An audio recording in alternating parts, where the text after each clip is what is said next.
नहमदुहु व नुसल्ली व नुसल्लिमु अला रसूलिहिल करीम अम्मा बाद फ़अऊज़ु बिल्लाहि मिनश शैतानिर रजीम बिस्मिल्लाहिर रहमानिर रहीम। मेरे मुअज़्ज़ज़ सामाईन इकराम, अस्सलामु अलैकुम व रहमतुल्लाहि व बरकातुहू। मैं अपने रब्बे कायनात से ये दुआ करती हूँ कि मेरे जितने भी सुनने वाले हैं, रब्बे कायनात सबको सेहतमंद, तंदुरुस्त और लंबी ज़िंदगी अता फरमाए। हम सब की हर मुश्किलों, परेशानियों, तंगदस्तियों में मेरा रब्बे कायनात हमारी मदद अता फरमाए। हमें ज़हनी, रूहानी, जिस्मानी अज़ियतों, तकलीफ़ों, बीमारियों से निजात अता फरमाए। हमें ज़हनी और रूहानी सुकून अता फरमाए। हमें बीमारी दुनिया से बचाकर बीमारी मदीना बनाए। और जो हम सब के हक़ों में बेहतर है, मेरा रब्बे कायनात हमारे लिए वो अता फरमाए।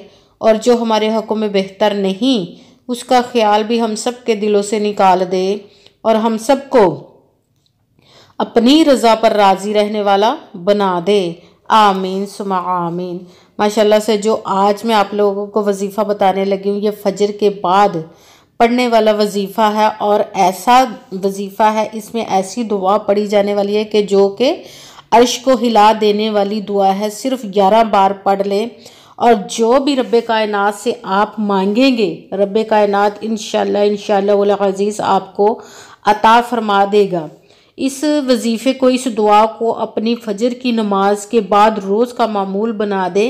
इस वक्त जो भी इस वजीफ़े को पढ़ता है फजर की नमाज के बाद, तो अल्लाह पाक उसे हर नेमत अता फरमा देता है, क्योंकि उस वक़्त फजर के वक़्त रब्बे कायनात 7वें आसमान पर आया होता है और पहले यानी कि जो ज़मीन के पास वाला है इस पर आया होता है और इंसानों को पुकारता है, मांगे जो मुझसे जो भी मांगना चाहता है। रिज़्क़ मांगने वाला रिज़्क़ मांगे, सेहत मांगने वाला सेहत मांगे।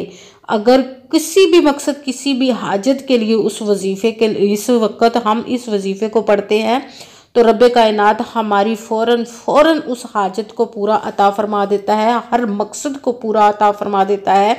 ये ऐसी दुआ है कि इस दुआ को पढ़कर, जब आप फजर की नमाज के बाद इस दुआ को पढ़कर अपने घर से किसी भी काम, किसी भी हाजत के लिए निकलेंगे, तो इंशाअल्लाह वल अज़ीज़ रब्बे कायनात आपके उस काम को, उस हाजत को पूरा अता फरमा देगा। उस रास्ते की परेशानियां, तंगदस्तियां आपसे दूर कर देगा, आपको कामयाबियां अता फरमा देगा। ये बहुत ही ख़ास और पावरफुल दुआ है। इस दुआ को आप किसी मकसद, अगर किसी ख़ास मकसद के लिए आप घर से जाने लगे तो उसके लिए लाजमन पढ़िएगा। और वैसे भी किसी भी हाजत, किसी भी मकसद के लिए आप इस वजीफ़े को, इस दुआ को पढ़ सकते हैं। रोज़ाना का मामूल बना ले इस वजीफ़े को। ये ज़्यादा लंबा भी नहीं हो, बिल्कुल छोटा सा वजीफ़ा। और जब आप पढ़ेंगे तो आपको बहुत ही मज़ा भी आएगा और आप खुद कहेंगे कि हम इसको रोज़ाना पढ़ें। तो ये वजीफ़ा आप किसी भी मकसद, किसी भी हाजत के लिए पढ़ सकते हैं। अगर आप रब्बे कायनात के गैबी ख़जानों से दौलत लेने के लिए पढ़ना चाहते हो तो पढ़ सकते हैं। आपके घर में लड़ाई झगड़े रहते हैं, परेशानी है, नचाकी है, मुफलसी है, गरीबी है, उसके लिए पढ़ना चाहते तो पढ़ सकते हैं। आपके ऊपर बहुत ज़्यादा कर्ज है, उतारने का सबब नहीं बन रहा, उसके लिए पढ़ सकते हैं। आपका अपना घर नहीं, घर ख़रीदने के लिए पढ़ना चाहे तो पढ़ सकते हैं। आपकी औलाद नहीं, उसके लिए पढ़ सकते हैं। आपकी औलाद नाफरमान है, उसके लिए पढ़ सकते हैं। आपकी शादी नहीं हो रही या आपके बच्चों की शादियां नहीं हो रही, बंदिश लगी हुई, उसके लिए पढ़ सकते हैं। आपका कारोबार अच्छा भला चल रहा था, उस पर बंदिश लग गई है, या वैसे नज़र बद है, या कुछ भी है, उसके लिए भी पढ़ सकते हैं। आप अच्छी जॉब चाहते हैं, उसके लिए पढ़ सकते हैं। किसी भी मकसद, किसी भी हाजत के लिए आप इस वजीफ़े को पढ़ सकते हैं। मगर पढ़ने से पहले रब्बे कायनात की ज़ाते पाक पर यकीन कामिल होना चाहिए। कहते हैं कि यकीन कामिल होता है, पीर कामिल नहीं होता। और अच्छी नीयत रख के कीजिएगा कि रब्बे कायनात कुरान पाक में इरशाद फरमाता है, इन्नमल अमालु बिन्नियात, कि जो अमलों का दारोमदार होता है नीयतों पर होता है। अगर हमारी नीयत अच्छी है तो हमारा अमल भी अच्छा होता है, और अगर हमारी नीयत ही अच्छी नहीं तो हमारा अमल भी अच्छा नहीं होता। चाहे हम जितनी मर्जी मेहनत कर ले, जितनी मर्जी कोशिश कर ले, हमें उसका फल, उसका अजर अच्छा नहीं मिलता। इसलिए अच्छी नीयत रख के, पुख्ता यकीन रख के, और 5 वक्त की नमाज की पाबंदी लाजमी रखनी है। फिर इस वजीफ़े को कीजिएगा। सिर्फ आपने मेहनत करनी है, बाकी उसका फल देना, उसका अजर देना उस ज़ाते पाक पर छोड़ दीजिए कि उसकी दस्ते कुदरत से कोई चीज़ बाहर नहीं, उसके कुन कहने की देर है और फायाकून हो जाता है। आपने अपने जहन में ये बात नहीं लानी कि हम वजीफ़ा पढ़ रहे हैं, पता नहीं हमारा वो मकसद हल होगा, हमें वो हमारी वो ख्वाहिश पूरी होगी या नहीं। और सिर्फ आपने मेहनत करनी है, बाकी उस ज़ाते पाक पर छोड़ दीजिए, उसके कुन का इंतज़ार कीजिएगा। इंशाअल्लाह इंशाअल्लाह उल अज़ीज़ रब कायनात आपकी हर हाजत, हर मकसद, हर काम को पूरा अता फरमा देगा अपने हुक्म से। अगर वीडियो अच्छी लगे तो इसको लाइक कीजिएगा और आगे भी शेयर कर दीजिएगा, ताकि किसी दूसरे को हमारी वजह से फ़ायदा पहुंचे, तो हमारे लिए सदका जारिया बन जाए। और जो नए हैं इस चैनल पर, इस चैनल को सब्सक्राइब कर ले और बेल आइकन को भी दबा लें, ताकि मेरी अगली आने वाली वीडियो आप तक पहुंच सके। और अगर कोई मुझसे किसी मसले के बारे में इस्तिखारा करवाना चाहते हो, या किसी काम का हिसाब लगवाना चाहते हो, या किसी काम के लिए वजीफ़े को पूछना चाहते हो, या कि कुरान पाक ऑनलाइन पढ़ना चाहते हो, या कि महफिल पाक के लिए बुलवाना चाहते हो, महफिल मिलाद के लिए, तो व्हाट्सएप का नंबर वीडियो पर चल रहा, आप लोग मुझसे रब्ता कर सकते हैं। अगर मेरे भाई या बुजुर्ग मुझसे रब्ता करना चाहते हो तो व्हाट्सएप पर वॉइस मैसेज करके अपना मसला बता सकते हैं। अगर बहनें या माएँ मुझसे रब्ता करना चाहती हो तो व्हाट्सएप पर वॉइस कॉल करके मुझसे बात कर सकती हैं, अपना मसला बता सकती हैं। आपने वजीफ़ा करने से पहले कमेंट्स में अपना नाम और जहां आप रहते हैं उस जगह का नाम ज़रूर लिखना, ताकि मैं भी आप लोगों के लिए दुआ कर सकूं, और फिर वजीफ़े की भी आप लोगों को इजाज़त मिल जाएगी। आपने पूरी वीडियो को ध्यान के साथ सुन के समझ के फिर वजीफ़े को करना है। ऐसा ना हो कि वीडियो को स्किप कर करके छोड़ के सुने और फिर कोई बात रह जाए और आप वजीफ़ा करने लगे और वजीफ़ा ठीक ना हो। ना तो किसी अमल में, किसी वजीफ़े में कम करके पढ़ना है, ना ही ज़्यादा बढ़ा कर पढ़ना है। अगर कम या ज़्यादा कर देते हैं फिर भी हमारा वो वजीफ़ा ठीक नहीं होता। इसीलिए इस वजह से जिस तादाद और जिस तरतीब से मैं आप लोगों को वजीफ़ा बताऊंगी, उसी तादाद और उसी तरतीब के साथ आपने इस वजीफ़े को पढ़ना है। आपने ध्यान के साथ पूरी वीडियो को सुनना है, फिर वजीफ़े को करना है। एंड तक आपके समझने की बात है, इसीलिए आप स्किप मत कीजिएगा।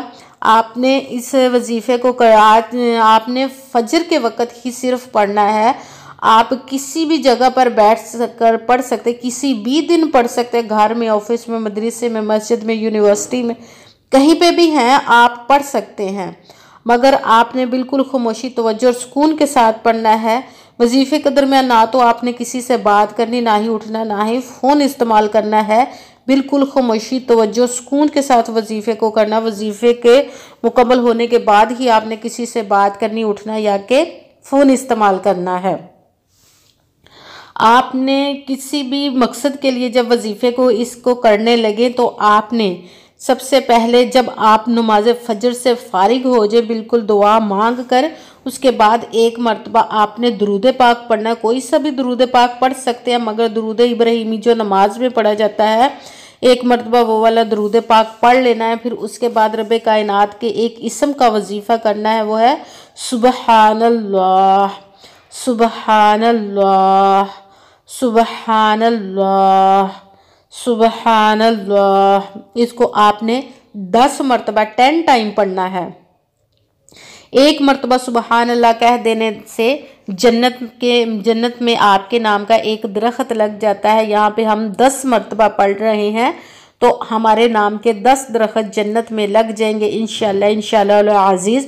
और वो दरख्त इतना बड़ा होगा जन्नत में कि उस दरख्त के साए तले तेज़ रफ्तार घोड़ा दौड़ता हुआ 100 साल तक दौड़ता रहे तो उस दरख्त का साया ख़त्म नहीं होता। इतना बड़ा माशाल्लाह से वो दरख्त लग जाएगा हमारे नाम का। सुबहान अल्लाह का पहले नंबर पर वजीफ़ा आपने 10 मरतबा 10 टाइम पढ़ना। उसके बाद आपने ये दुआ पढ़नी है। ये बहुत ही अच्छी दुआ है और अर्श पर रब कायनात ने लिखी हुई है।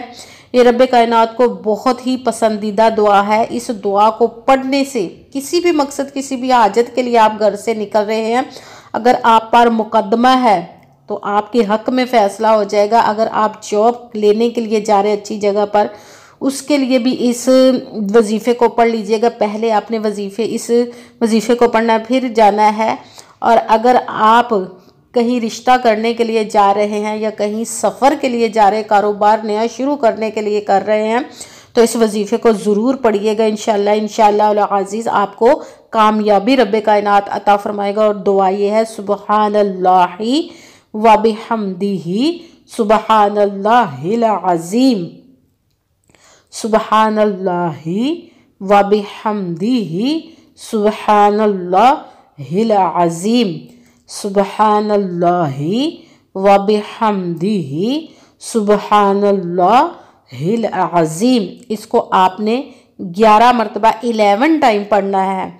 उसके बाद जब आप ये दुआ पढ़ लें, तीसरे नंबर पर जो वजीफ़ा पढ़ना है, रब्बे कायनात से माफ़ी मांगने का वजीफ़ा है ये, अस्तगफिरुल्लाह, अस्तगफिरुल्लाह, अस्तगफिरुल्लाह, अस्तगफिरुल्लाह। इसको आपने 11 मरतबा 11 टाइम पढ़ना है। सबसे पहले आपने 1 मरतबा दुरूद पाक पढ़ा। आज के वजीफ़े में अमल में टोटल 3 अमल आपने करने, 3 वजीफ़े पढ़ने हैं। सबसे पहले नंबर पर आपने जब दुरूद पाक 1 मरतबा पढ़ लिया तो पहले नंबर पर सुबहानल्लाह, इसको आपने 10 मरतबा 10 टाइम पढ़ना। उसके बाद आपने जो दुआ पढ़नी है, दूसरे नंबर वाला वजीफ़ा, वो है सुबहानल्लाहि व बिहम्दिही सुबहानल्लाहिल अज़ीम। इसको आपने 11 मरतबा 11 टाइम पढ़ना है। फिर तीसरे नंबर वाला वजीफ़ा अस्तगफिरुल्लाह, इसको भी आपने 11 मरतबा 11 टाइम ही पढ़ना है। फिर वही दुरूद पाक पढ़ना है जो दुरूद पाक आपने वजीफ़ा शुरू करने से पहले पढ़ा था। जब दुरूद पाक पढ़ लिया तो अब आपका अमल मुकम्मल हो गया। अब दोनों हाथों को रब्बे कायनात की बारगाह अक़दस में बुलंद करके सबसे पहले अपने गुनाहों की बख्शिश की दुआ मांगनी। फिर जिस मकसद, जिस हाजत के लिए वजीफ़े को किया, उसके लिए दुआ, खूब दुआ कीजिएगा। और दुआओं में मुझे भी याद रखिएगा, मेरे लिए भी दुआ कीजिएगा। जज़ाकल्लाहु खैरा। जिस मकसद, जिस हाजत के लिए आपने इस वजीफ़े को किया, रब्बे कायनात अपने प्यारे महबूब के सदक़े और इस फजर की नमाज के सदक़े और इन लम्हात के सदक़े, उन तजल्लियों के सदक़े अपने हुक्म से आपकी तमाम नेक और जायज़ हाजात को कबूल व मंजूर अता फ़रमाए। आमीन सुम्मा आमीन। अस्सलामु अलैकुम व रहमतुल्लाहि व बरकातुहू।